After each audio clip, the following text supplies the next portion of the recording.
Assalamualaikum warahmatullahi wabarakatuh dan salam sejahtera saya ucapkan untuk semua pensyarah, untuk khusus GGGB 3133.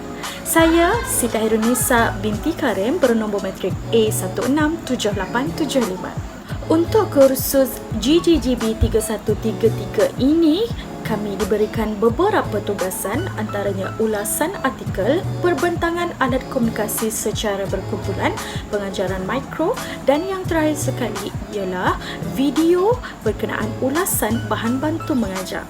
Jadi, video kali ini ialah berkaitan ulasan bahan bantu mengajar yang saya pernah menggunakannya semasa pengajaran mikro.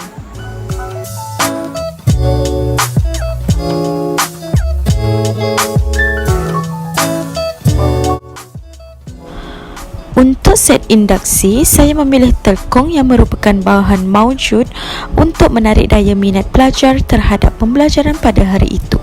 Saya memakai telkong tersebut dan kemudian saya bersoal jawab dengan murid berkenaan fungsi telkong. Saya meminta murid menghubung kaitkan telkong dengan topik pembelajaran pada hari itu. Hasil daripada soal jawab, saya meminta murid untuk menjawab soalan apakah topik pembelajaran pada hari itu. Ini apa? Ini apa? Yang telekong. Pandai Asma. Asma pandai. Pandai.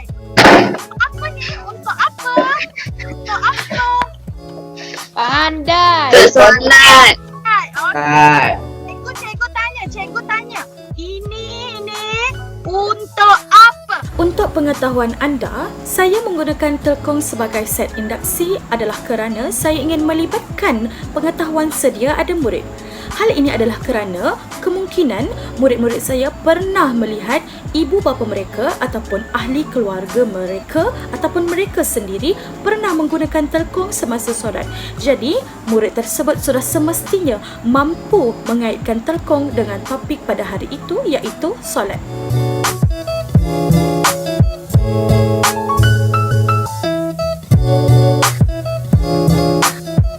Untuk bahan bantu mengajar yang seterusnya, saya memaparkan sebuah video yang menunjukkan bagaimana solat dilakukan.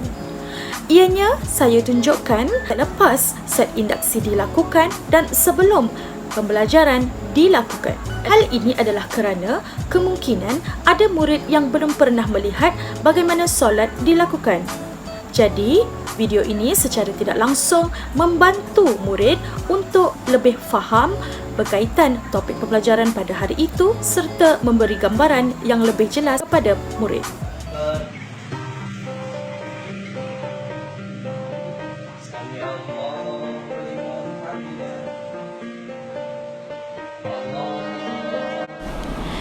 Video ini menunjukkan bagaimana solat dilakukan.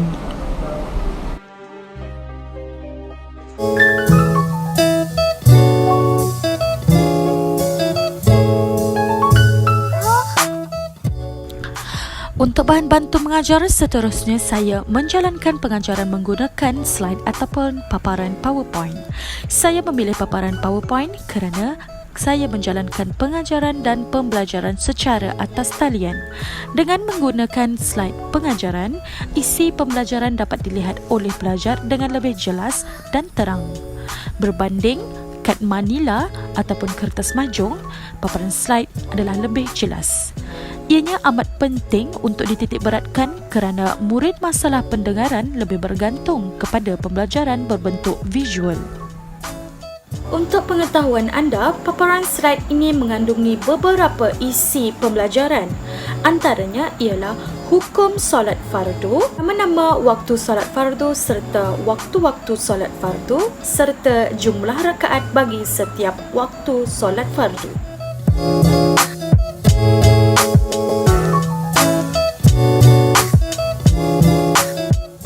Untuk bahan bantu mengajar seterusnya, saya menggunakan kad gambar. Kad gambar ini saya gunakan semasa aktiviti soal jawab dilakukan bersama murid. Ianya dilakukan selepas pembelajaran nama-nama waktu solat serta waktu-waktu solat. Kad gambar Gambar yang saya sebutkan tadi menyatakan waktu-waktu solat. Contohnya seperti maghrib, petang, malam, pagi dan tengah hari. Jadi, berdasarkan gambar-gambar yang saya tunjukkan ini, saya meminta murid untuk menyatakan waktu solat apa yang sesuai dilakukan berdasarkan gambar yang saya tunjukkan. Sebagai contoh, saya menunjukkan gambar bangun tidur ataupun pagi. Bangun tidur selalu dilakukan pada waktu pagi. Jadi, waktu solat yang sesuai dilakukan ialah solat subuh. Manakala gambar malam. Solat apa yang sesuai dilakukan pada waktu malam? Solat yang sesuai dilakukan pada waktu malam ialah solat isyak. Dan gambar tengah hari. Gambar tengah hari, ia menunjukkan solat zuhur. Solat zuhur dilakukan pada waktu tengah hari. Tujuan kad gambar ini adalah bagi memastikan murid lebih ingat waktu-waktu melakukan solat bagi setiap waktu solat.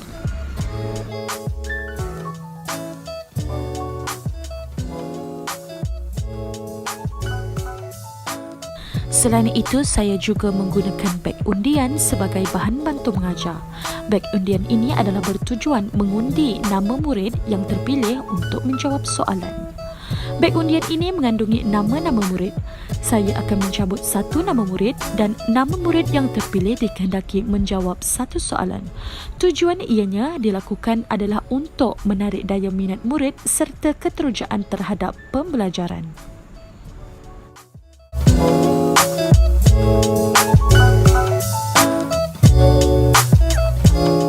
Untuk bahan bantu mengajar seterusnya, saya menggunakan kad imbasan sebagai aktiviti permainan. Aktiviti permainan yang saya lakukan, saya meminta murid untuk memadankan kad imbasan dengan isi yang bersesuaian. Saya meminta murid untuk memadankan kad imbasan di mana hukum solat fardu sepatutnya dipadankan dengan hukum wajib. Solat maghrib perlu dipadankan dengan jumlah rakaatnya, iaitu 3 rakaat. Solat isyak perlu dipadankan dengan 4 rakaat. Tujuan kad imbasan ini adalah bagi membantu murid untuk lebih faham dan lebih mengingat apa yang diajarkan oleh saya.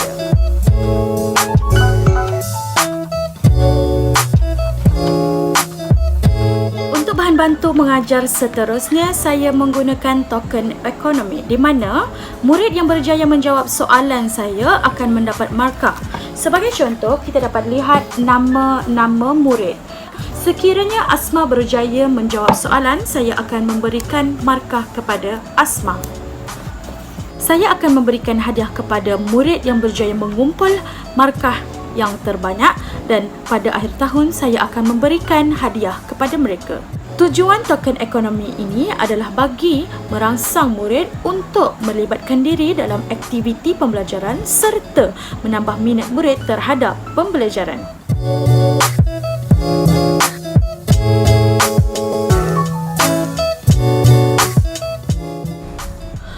Untuk bahan bantu mengajar yang terakhir, saya menggunakan lembaran kerja berbentuk Google Form. Lembaran kerja berbentuk Google Form ini mengandungi soalan-soalan berkaitan pembelajaran hari itu, iaitu fardu solat. Ianya mengandungi 10 soalan. Lembaran kerja ini diberikan kepada murid selepas pengajaran dan pembelajaran selesai dijalankan. Ia diberikan melalui pautan yang dihantar di aplikasi WhatsApp. Murid dikehendaki menyiapkan tugasan tersebut selepas proses pembelajaran dan pembelajaran selesai dilakukan. Itu sahaja video daripada saya. Terima kasih kepada para pensyarah dan rakan-rakan kerana banyak membantu dalam proses penyiapan tugasan ini. Tanpa mereka, saya tidak mampu menyiapkannya dengan betul dan sempurna. Sekian, terima kasih.